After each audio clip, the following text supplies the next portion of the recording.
Hello everyone, ನಾನು Ambika, new ma'am. As ಯೂಸ್ವೆಲ್ ನನ್ನ morning start ಆಗುತ್ತೆ ಸಮ್ ವರ್ಕೌಟ್ ಮತ್ತು ಯೋಗ. ಸ್ಟಾರ್ಟಿಂಗಲ್ಲಿ ಒಂದು 30 ಮಿನಿಟ್ಸ್ ವಾಕಿಂಗ್ ಮಾಡ್ತೀನಿ. ಅದಾದ ನಂತರ ವಾರ್ಮಪ್ ಎಕ್ಸಸೈಸ್, ಯೋಗ ಮತ್ತು ಮೆಡಿಟೇಷನ್. ಇವತ್ತು ವಾರ್ಮಪ್ ಎಕ್ಸಸೈಸಲ್ಲಿ ಏನೇನು ಮಾಡ್ತೀನಿ ಅಂತ ಹೇಳ್ತೀನಿ.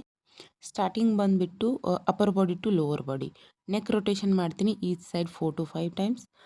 ರಿಸ್ಟ್ ವರ್ಕೌಟ್ ಮಾಡ್ತೀನಿ, ಆರ್ಮ್ ಸರ್ಕಲ್ಸ್ ಮಾಡ್ತೀನಿ, ಎಲ್ಲನೂ ಒಂದು ಈಚ್ ಸೈಡ್ 5 ಟೈಮ್ಸ್ವರೆಗೂ ಮಾಡ್ತೀನಿ. ಹ್ಯಾಂಡ್ ವರ್ಕೌಟ್ ಮಾಡ್ತೀನಿ, ಶೋಲ್ಡರ್ ರೊಟೇಷನ್ ಮಾಡ್ತೀನಿ, hip rotation each side 4 to 5 times, ಮತ್ತು ಆ್ಯಂಕಲ್ ರೊಟೇಷನ್ ಮಾಡ್ತೀನಿ. ಬಿಫೋರ್ ಎಕ್ಸಸೈಸಸ್ ವಾರ್ಮಪ್ ಆ್ಯಕ್ಟಿವಿಟಿ ಯಾಕೆ ಇಂಪಾರ್ಟೆಂಟ್ ಆಗುತ್ತೆ ಅಂದರೆ ಇದು ಬ್ಲಡ್ ಫ್ಲೋನ ಮಸಲ್ಸಲ್ಲಿ ಇನ್ಕ್ರೀಸ್ ಮಾಡುತ್ತೆ.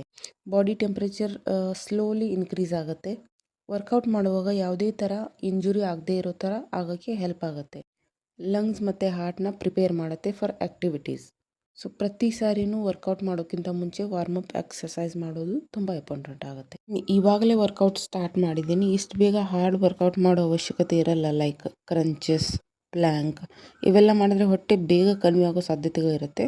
ಬಟ್ ಸೈಡ್ ಇಫೆಕ್ಟ್ ಆಗುತ್ತೆ ಅಂತ ಸದ್ಯಕ್ಕೆ ನಾನು ಯಾವ ರೀತಿ ಹಾರ್ಡ್ ವರ್ಕೌಟು ಮಾಡ್ತಾ ಇಲ್ಲ.